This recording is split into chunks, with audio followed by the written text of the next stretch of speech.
നാമനിർദ്ദേശ പത്രിക സമർപ്പിക്കാനുള്ള സമയം നാളെ അവസാനിക്കുമ്പോഴും മലപ്പുറത്തെ ലീഗ് കോൺഗ്രസ് തർക്കത്തിന് പരിഹാരമായില്ല. മന്ത്രിമാരായ പി.കെ. കുഞ്ഞാലിക്കുട്ടിയും ആര്യാടൻ മുഹമ്മദും നേരിട്ട് ചർച്ച നടത്തിയിട്ടും 13 പഞ്ചായത്തുകളിൽ മുന്നണി ബന്ധം പുനഃസ്ഥാപിക്കാനായിട്ടില്ല. ഇതോടെ 8 പഞ്ചായത്തുകളിൽ ലീഗും കോൺഗ്രസും നേർക്കുനേർ പോരാട്ടത്തിന് കളമൊരുങ്ങിയിരിക്കുകയാണ്.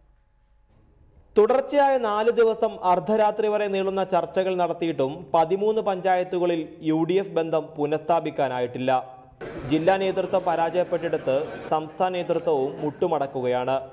മന്ത്രിമാരായ പി.കെ. കുഞ്ഞാലിക്കുട്ടിയും ആര്യാടൻ മുഹമ്മദും ഒറ്റയ്ക്കും കൂട്ടായും ഇരുന്നു ചർച്ചകളിൽ. പക്ഷേ പരിഹാരം മാത്രമുണ്ടായില്ല. അത്രയ്ക്ക് രൂക്ഷമാണ് മുന്നണിക്കകത്തെ പ്രാദേശിക പ്രശ്നങ്ങൾ.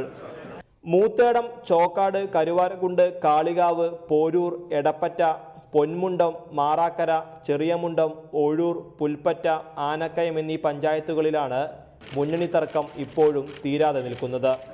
ഇതിൽ 8 സമവായ ചർച്ചകൾ അവസാനിപ്പിച്ചതോടെ ലീഗും കോൺഗ്രസും നേർക്കുനേർ പോരാടും.